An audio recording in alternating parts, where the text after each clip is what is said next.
नमस्कार दुनिया हलचल को स्वागत करुछि मु संजय। आसंतु नजर पकाइबा वर्तमान रो मुख्य खबर उपरे।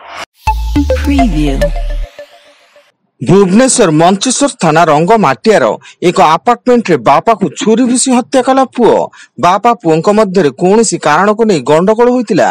एथिरे पुओ उत्त्यक्त होई बापा को छुरी भूसी हत्या करछि एवं अभियुक्त पुओ एक घरोई कॉलेज रे प्रोफेसर थिया बेले मृतक बापा नालकोर अवसर प्राप्त वरिष्ठ अधिकारी बोली सूचना। आसाम रे भयावह बन्या परिस्थिति सृष्टि होईछि। एथिरे प्राय 38 जनकर मृत्यु घटिया बेले बन्या जोगु 6.71 लाख रु अधिक लोक प्रभावित होइछन्ति। चाष जमी जलमग्न हेबा सह 2208 गां बन्या रे प्रभावित होईछि।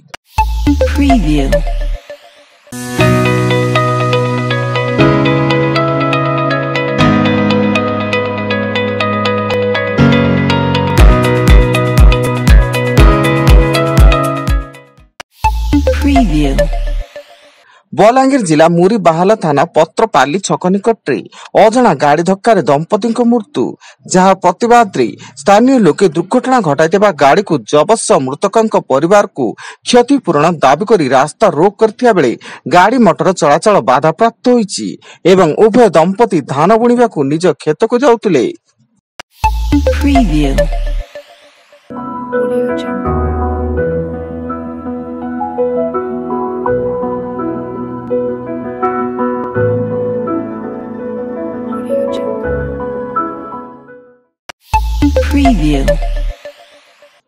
रेड़ाखोल 55 नंबर जातीय राजपथ बेलोडी छक निकट भारसाम्य हराई रास्ता कड़े ठिया होइतिबा ट्रक को धक्का देला अन्य एक ट्रक। एथिरे ट्रक हेल्पर गुरुतर मेडिकल रे भर्ती थिया बेले उभय हेल्पर और चालक मध्य प्रदेश रो मुनबाड़ा जिल्लार बोली सूचना।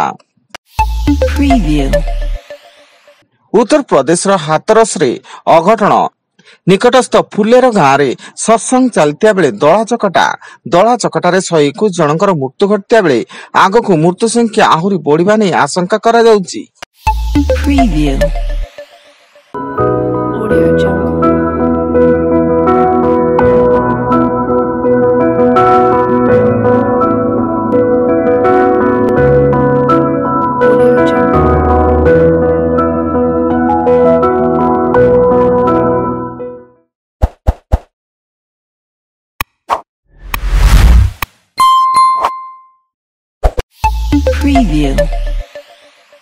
गो मांस भोजी पर बड़का मांस को रास्ता कड़े फिंगा जिबा घटना रे बाली चंद्रपुर पुलिस आज 5 जन को गिरफ्त कर कोर्ट चालाना करिछि।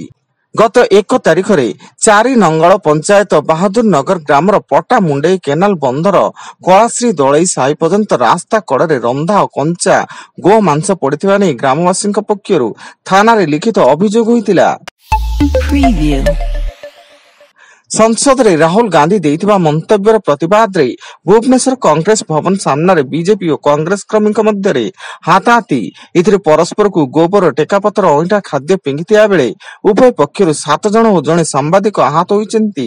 एनी कैपिटल थाना रे अभियोग होइछि।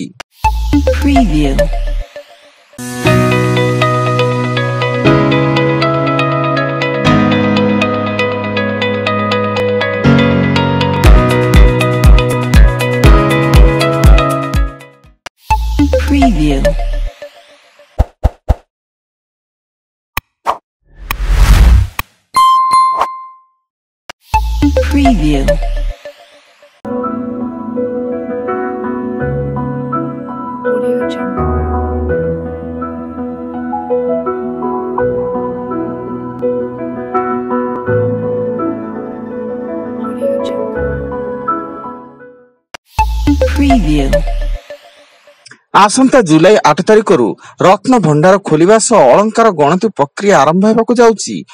20 दिन धरी ए गणति और मणति प्रक्रिया चलिबा नै रत्न भंडार जांच कमिटी अध्यक्ष तथा सुप्रीम कोर्ट रो अवसर प्राप्त विचारपति जस्टिस अरजित पसायत पूरी गस्तर आसुचंती।